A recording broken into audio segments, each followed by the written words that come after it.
Good morning, students. Today we will start with the last topic of the chapter, that is uniform circular motion.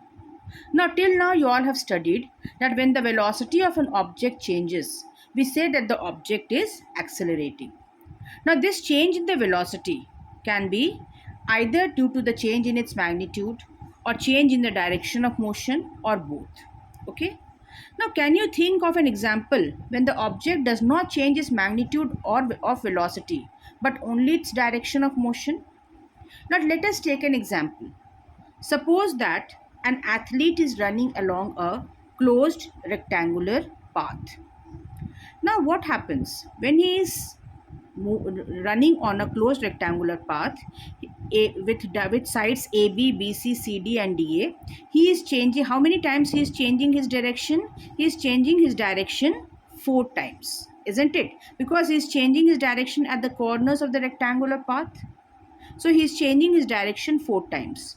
Now suppose that instead of rectangular path, he is moving on a hexagonal path or hexagonal track. Hexagonal means how many sides? 6.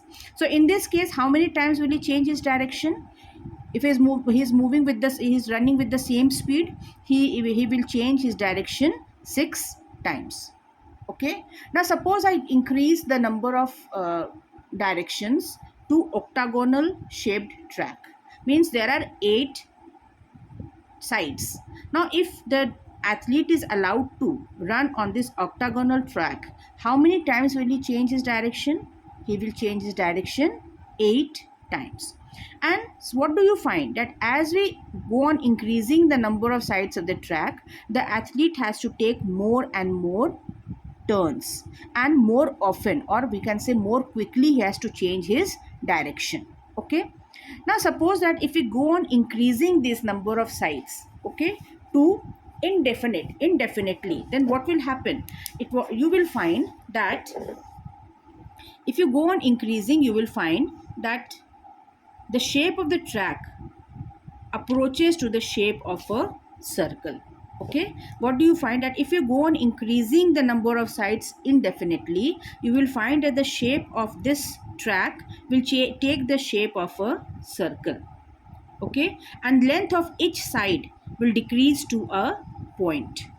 Can you see this from here, from the figure, that it is not the length of the side is decreasing to a point. Now if the athlete moves with a velocity of constant magnitude along the circular path, the only change in his velocity is due to the change in the direction of motion.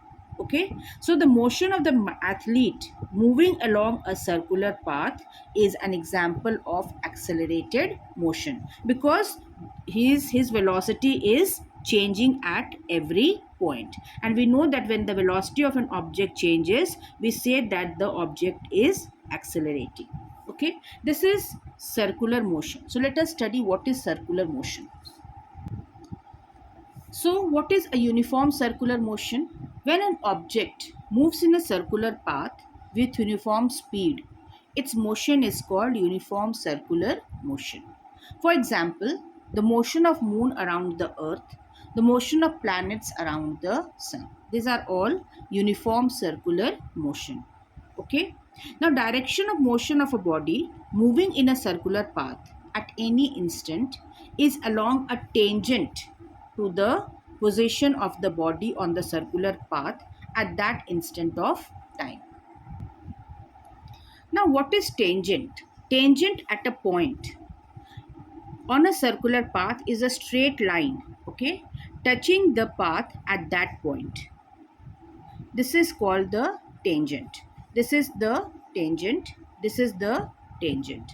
Now an activity is there given in your book, page number 111, in which a boy takes a piece of thread and ties a small piece of stone. Okay, like this. He ties a small piece of stone at one of its ends. Now he moves the stone to describe a circular path with constant speed. All of you, most of you have done this in your childhood also. Now let the stone go on by releasing the thread. Now when you release the thread, suppose rotating this stone, this thread tied with a stone. Now he's rotating it like this and he releases it here. The moment he releases it here, it will move in this direction. Okay, this is called the tangent. Now suppose that he releases it in this direction. Now what we will find that the stone moves in this direction, that is at a straight line touching the path at that point. Similarly, if it releases it here, it will move in this direction.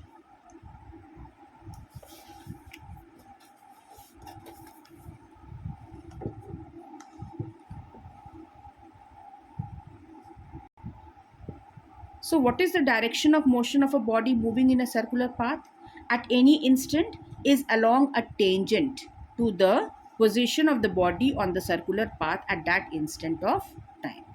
Now what is the velocity of a body moving in a circular path? Now let the circular path be of radius r. Then the velocity of a body moving in a circular path of radius r in time t second is given by v is equal to, velocity is equal to what? Distance by time. We know speed is equal to distance by time. Now what is the, if it is a circular path, what is the total distance? That is the circumference of the circle divided by time. You all know what is the circumference of a circle, that is 2 pi r by t. Now sometimes the question is asked that why uniform circular motion is also known as accelerated motion. I have explained you just now, but then also I'm giving you the answer again.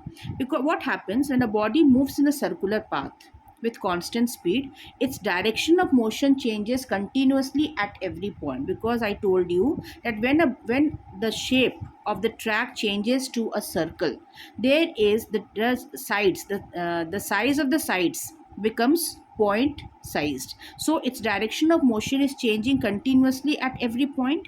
So it moves the body, it means that the body is moving with changing velocity in a circular path. This change in velocity of the body with time t gives rise to an acceleration. So this is why uniform circular motion is known as accelerated motion. So children, your chapter is over today. Do question answers given at the chapter end on your own. If you have any doubt, please ask me. Thank you.